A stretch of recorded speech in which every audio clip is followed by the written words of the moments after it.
Okay, welcome to unplanned episode of Banter Bits. Um, the time we're recording this is about 24, maybe longer hours of the little Twitter apocalypse that happened, where I shared my experience and my peers and colleagues as people of color in the space, and what a mistake that was, obviously. Well, in my opinion, it wasn't a mistake, but it was very exhausting for a lot of people to deal with, and we're gonna unpack that today, na Yeah. lady. Yeah.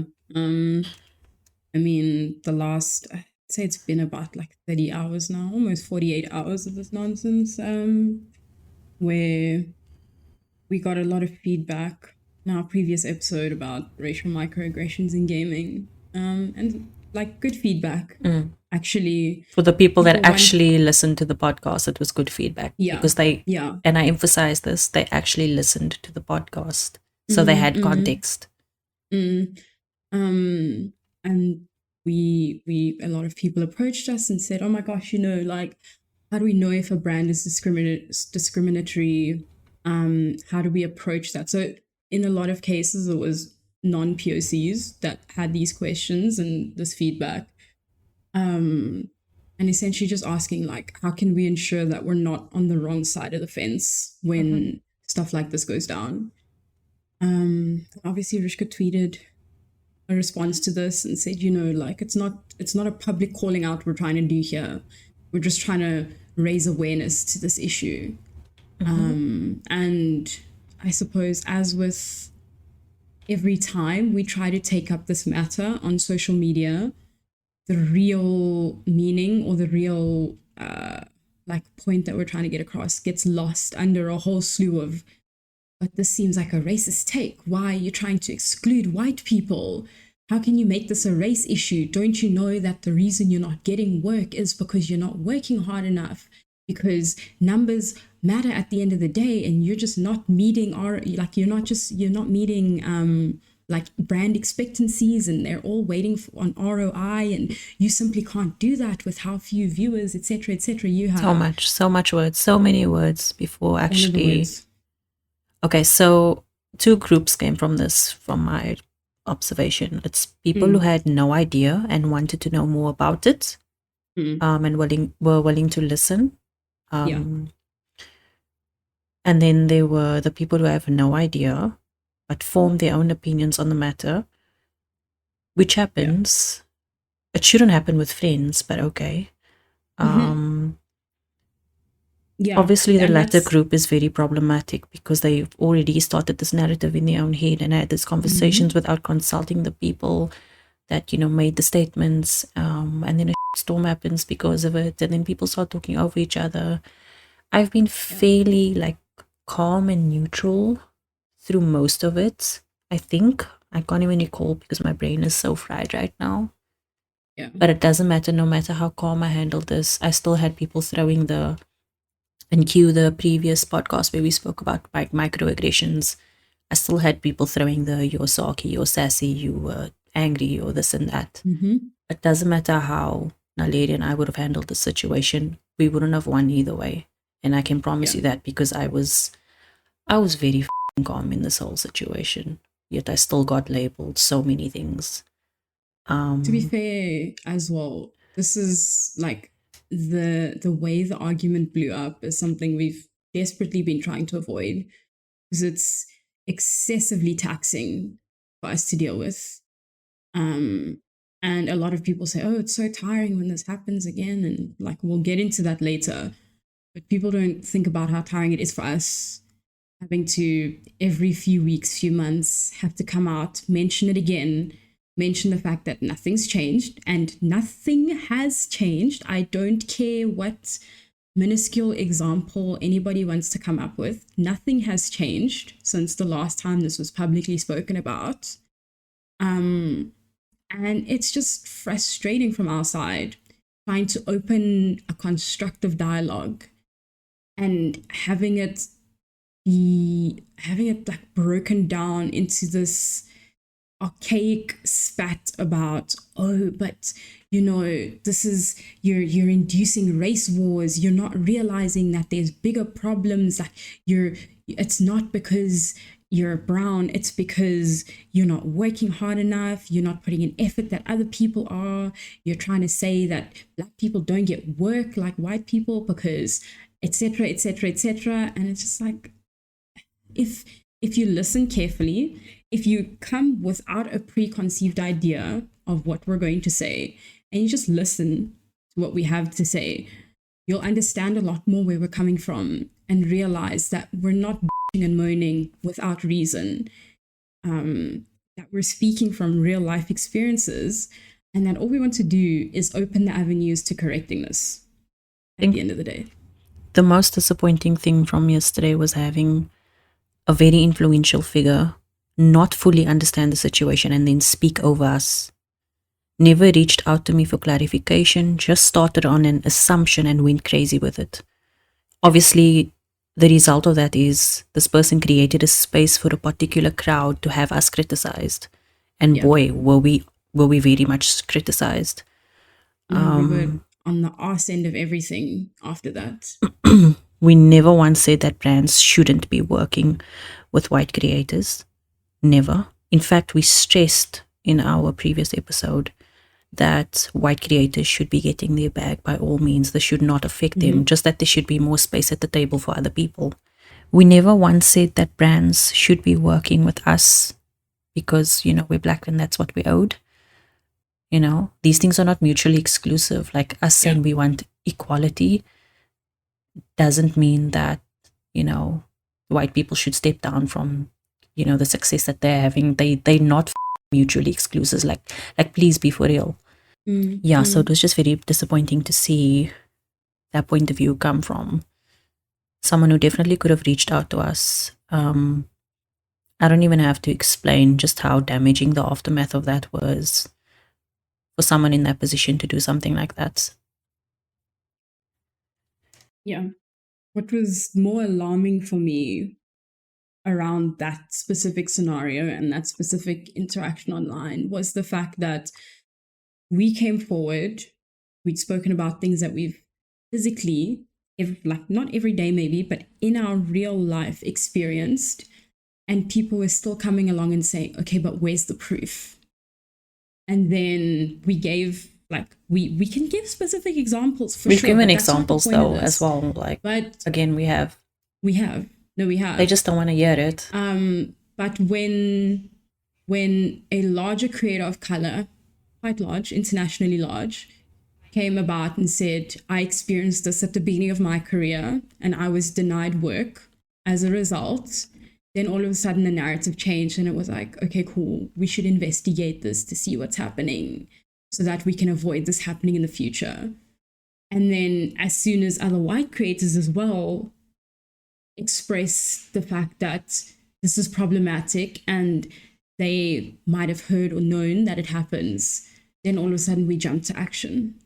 But when us quote unquote smaller creators whose voices don't have as much power come and speak out on these issues, we're not taken seriously. We're being lazy and we're entitled. An issue where there is no need to be lazy, entitled. You need to work harder because the people who are getting the bag, who are in these successful positions, have put in work, and you're discrediting their work by saying that you haven't been put in the same position, etc., etc. And that was not the argument at the end of the day. At the end of the day, we'd pointed out that systematic biases exist against people of color in the scene, and we are to some extent either denied or refused work, maybe not consciously, but it's that subconscious bias, and we just want to talk out about it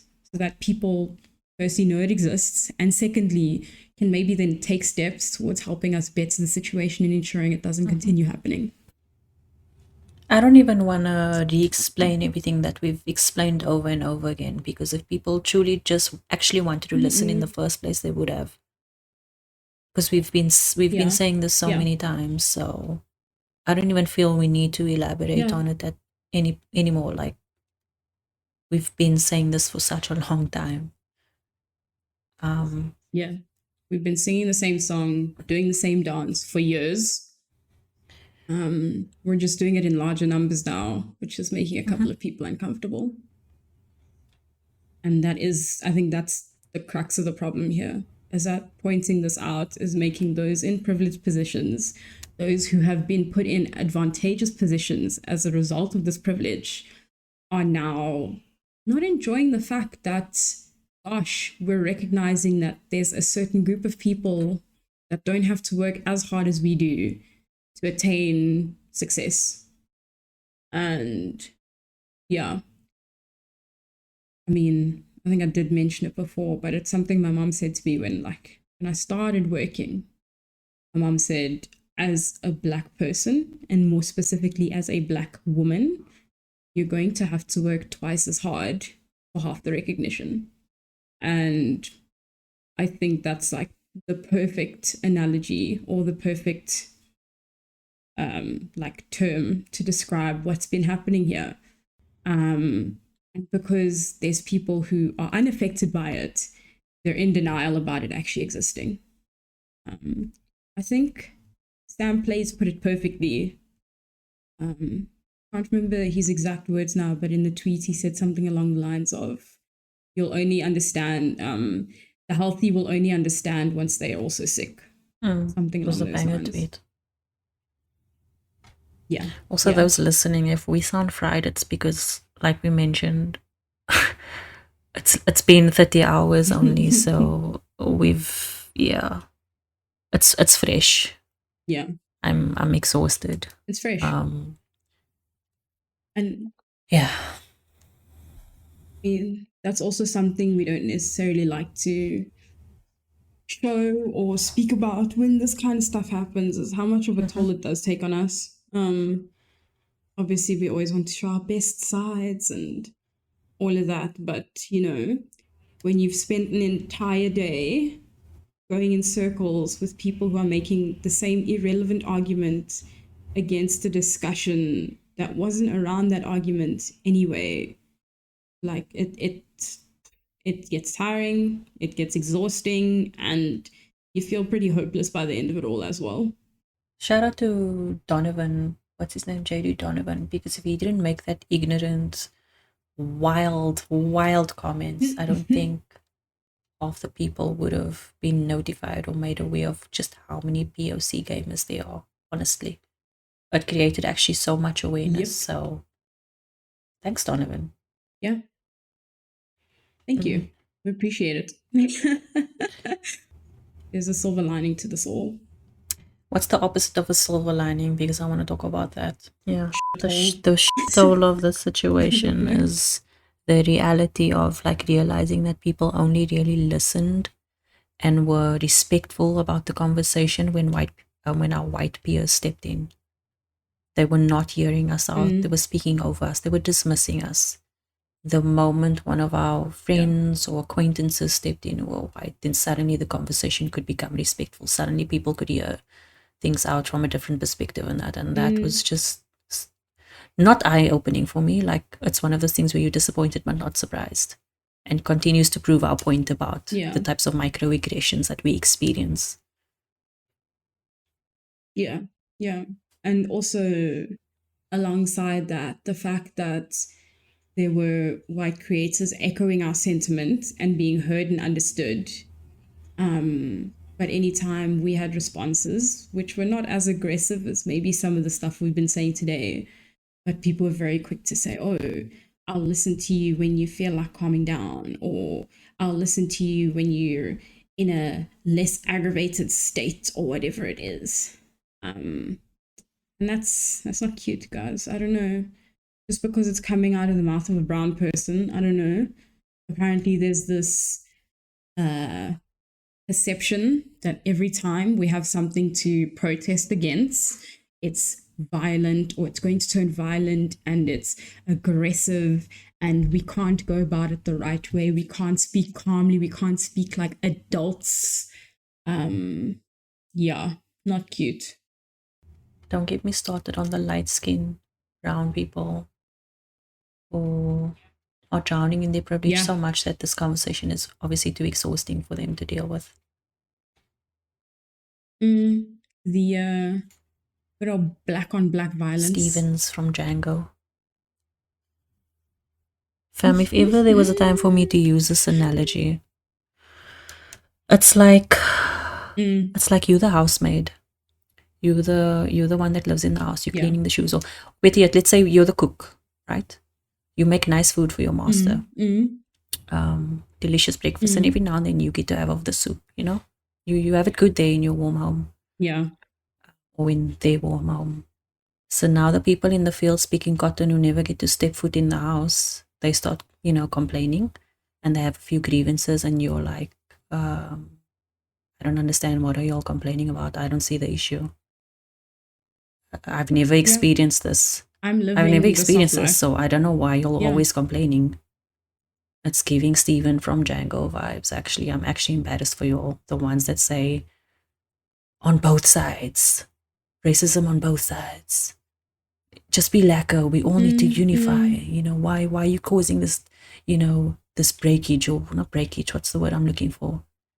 You're trying to tear us apart. We should all come together, and just spewing a bunch of neutral nonsense. Saying things that literally no one said. Yeah.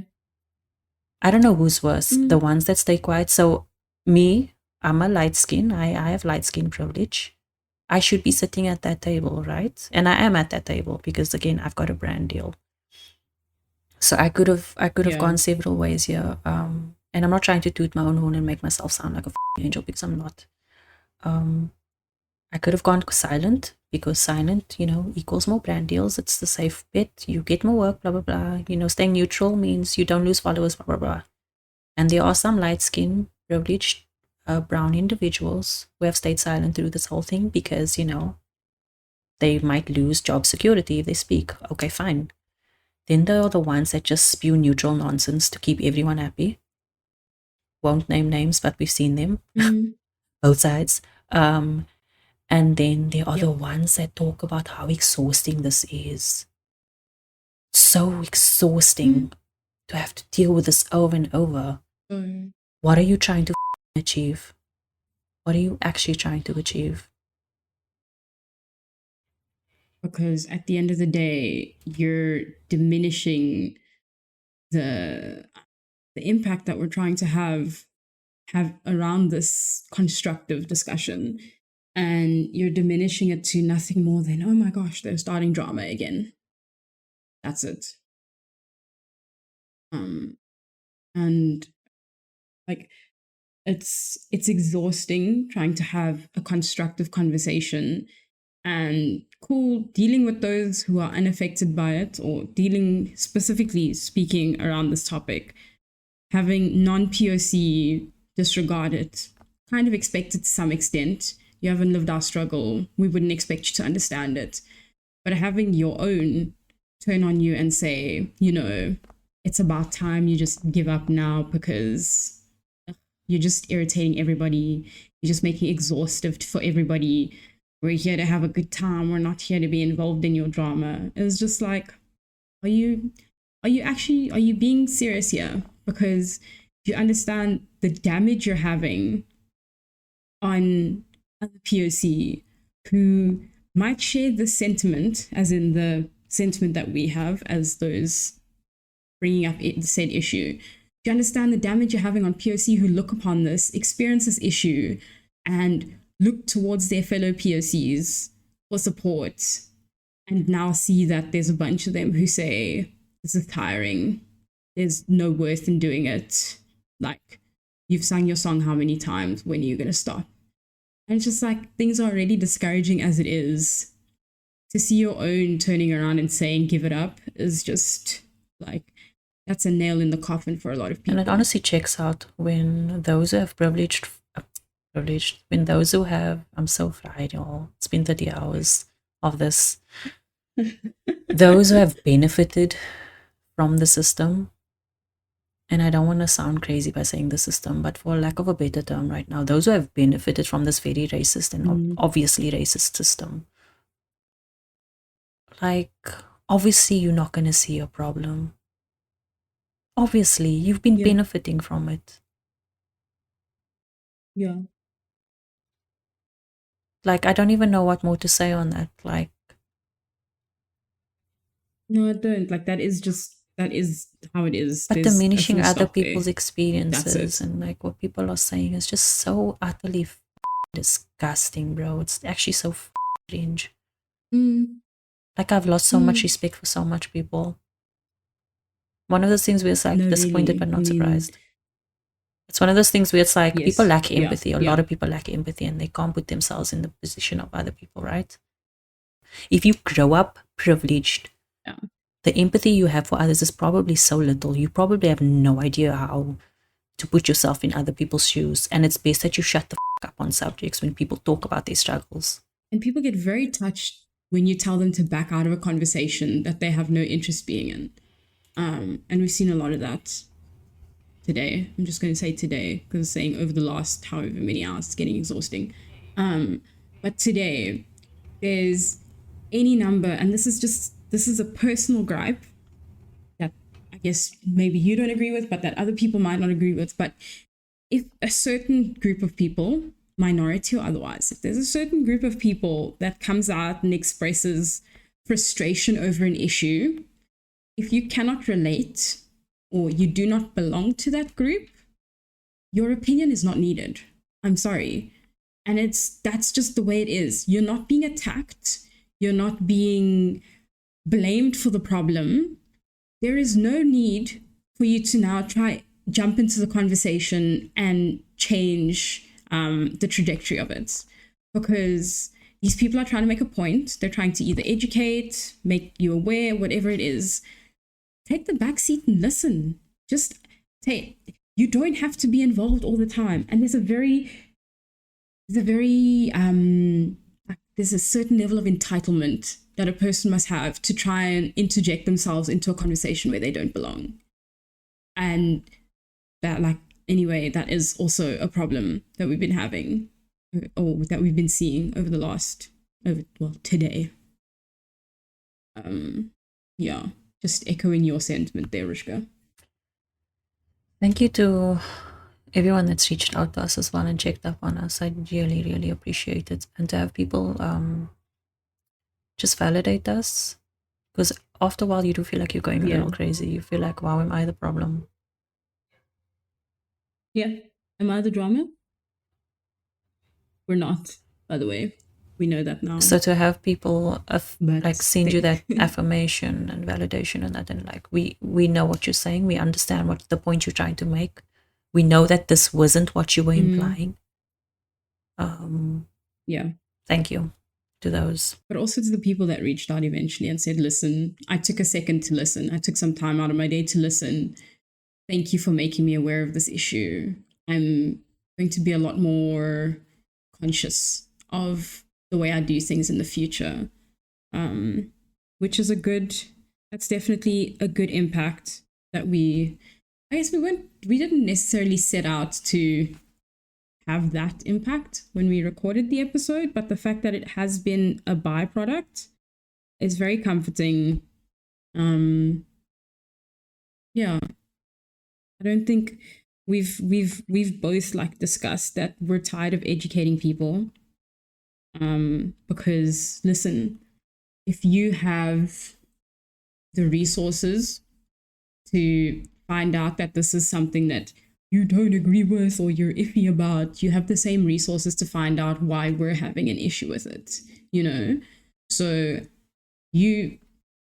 what we're saying is the internet exists. It's very easy to educate yourself. It's not our job to do it for you, especially not in this day and age, 2023, where these issues are constantly spoken about on public platforms, But the fact that we had that effect is just quite reassuring, actually, because I guess, I don't know, everybody likes to make some kind of a difference. So it's nice to know that we're playing a part there as well. But also on the subject of education, a lot of the replies that we got from disgruntled people today, a lot of replies I got at least, were people saying things like, your responses are very not necessarily aggressive, but why don't you, this person's taken the time, or they found the courage to reach out and like challenge you on your opinion. Why don't you educate instead of like insulting or attacking them? And also, like, alongside that, I get the point that's trying to be made, but in the same breath as what I just said, it's not my job to educate you. If you have the resources to get onto Twitter and fight me about it, you have the resources to go Google why this might be an issue to me. So how about you take responsibility for yourself first before thrusting that responsibility onto me? Because I ain't your mama. I'm not your teacher. Figure it out. I want to touch on the show proof topic as well. It's like we've mentioned it, we've shared our experiences, and also I'm not inclined to show you any proof, first of all. Secondly, I'm only going to show proof to people I trust, because doing that, whistleblowing, obviously, we don't have to even get into detail about how whistleblowing, puts targets on people and, puts them in compromising situations and that. So you're asking us to put ourselves in compromising situations when we already are in one, just talking about it in general. Like, I mean, a whole storm happened over us just politely trying to discuss it. Can you imagine what would have happened had we thrown out receipts? If this is what happened when we just, lightly brushed on the topic. Like, honestly, ask yourself how this would go down if we start dropping names and examples. I don't think the names themselves are ready to be dropped. People are not ready for that level of information yet, because, and honestly, if we did have to drop names, I don't think people are prepared for it. We had such a glass ceiling shattering moment yesterday, seeing people that we thought we'd known and trusted being otherwise. Imagine if it's the same for people who trust them on a deeper level, who trust and know these brands, who like essentially not necessarily put them on a pedestal, but these brands or people are a large part of their lives. I also just think we'll be faced with a lot of denial, and people just won't want to acknowledge or listen to what we have to say. So there's also that as well. We've already been painted as lazy and entitled, and streamers that just started yesterday and are expecting brand deals and whatever. I think people underestimate how little our voices mean as people of color. Whether you're like an outright racist who just doesn't like people of color, or you're not, unconscious bias is something I strongly believe in, because I've seen it come into play day in and day out. And for the fact that people were willing to discredit us over experiences that we literally live, what must happen now when we actually give hard, substantial proof? Is that now you all of a sudden gonna flip around and be like, oh my gosh, wow, this was all happening all along. I wish somebody had told us about it. Messy stuff. Messy stuff, frustrating stuff. It's just pretty sure we went through all stages of grief in the last little bit, to be honest. It was very frustrating to hear people say that we don't want to see white creators succeed. What? Hello? Who said that? When did we ever even imply that? But it's because they've already formed an opinion of us and they've already made up their minds. Yeah, because that's where that's coming from. In their minds, pro-black means anti-white. And the two are one and the same. And that's not the truth. It's the same. Not even pro-black and Rover. Not even pro-black. Equality. Wanting equality. Yeah. Equality equals anti-white. That's the sentiment that we have, apparently. And we saw this because, props to Tendo Plays, who's now got some things working in the background, but mentioned doing a POC invitational, when we look at tournaments, when we look at events, when we look at campaigns that happen, we're looking at a 90% in most cases white representation in a country where 90+% of the population are people of color. All we're doing is flipping the scripts so that those of us that are underrepresented are finally being seen in the light that we deserve. That's literally it. There's no malicious intent behind it. It's just a celebration of us, for us, considering, very few that aren't POC are willing to do it. Should we talk about Wookie and art department? How could I forget my boy? Damn, Craig blew us out the water tonight. I've forgotten about all the other problematic people. You know what? Yeah. Yes. Shout out to Wookie and art department. As well, yeah. One of those in question who was in a good friend of ours' DMs. Art department's got off. Listen, who do we even start with, Wookie or art? Because Wookie's the... No, let me not. Continue with what you wanted to say. Oh.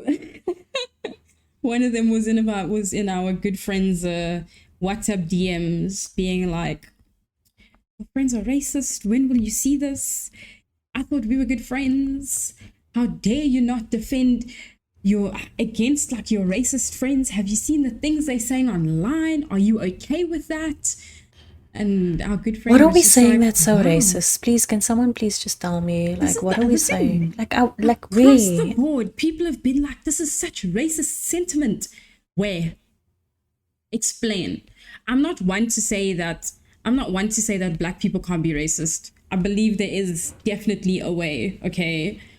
But for us to come out and speak positively and want to make positive of the space for ourselves and then be told that this is racist sentiment, is that not racist in itself, guys? Because it's giving anti-POC when we're trying pro-POC without the anti-whiteness. I can't understand how anybody would look at everything in context and say you're anti-white.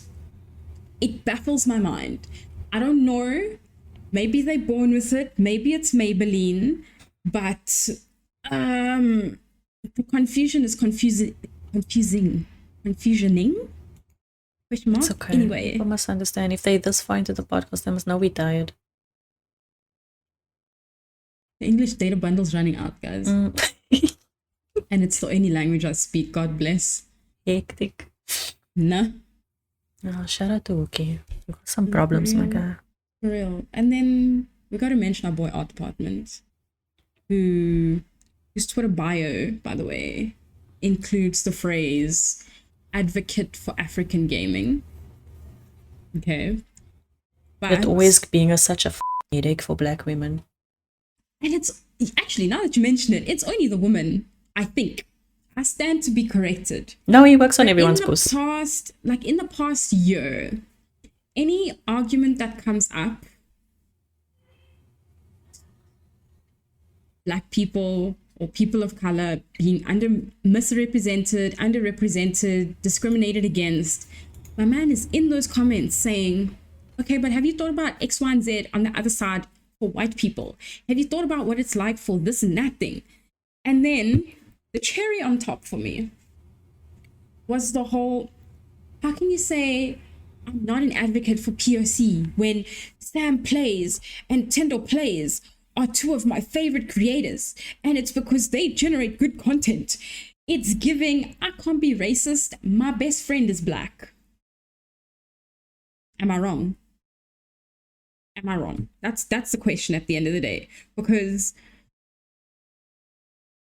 it all leads back to the initial conversation we started about microaggressions, where sure, you're not outright calling people the K word, the N word, telling us that black people are a problem breed, but there's these little interactions you have with these POC, either online, in person, these little things you say, these little snarky comments you make that just, it doesn't sit right. It's like the, you know what it's like, Rishka. It's like looking at a black woman and saying, I love your wig, but looking at a white person and saying, I love your hair. Mm-hmm. Okay. There's a lot of you listening that are not going to find a problem with that statement. Okay. Therein lies the problem. Okay. To know why that's problematic, just open up Google, do a bit of a search. You'll find it eventually. But that's the energy that a lot of these people, specifically art, are giving online. Because I'm not saying you're problematic as a whole. I'm saying there are some things you say that are making you problematic as a whole. And you don't understand that. You refuse to listen to the reasoning behind it because you're so stuck in your ways and convinced that you are right and that you can do nothing wrong. And it's just like, it's what led to all of this, like, it's what led to the downfall of this conversation in general, is that one person took offense at one little thing out of context and then made that the subject and the issue at hand. When that is not what is happening. You can't be taking, specifically with such a sensitive topic, such as race, specifically in South Africa, with such a sensitive topic, you cannot take conversations out of context and have an issue with one little thing that someone says when there was a whole lead up to that point. Because now this is where we get to conversations about you're anti-white, you're racist, you not working hard enough, you're having an issue with an industry where hard work gets you where you need to be, blah, blah, blah, blah, blah. Yeah. We were essentially defending ourselves over things we never said. Yeah, actually. Because now I'm accused of being a racist.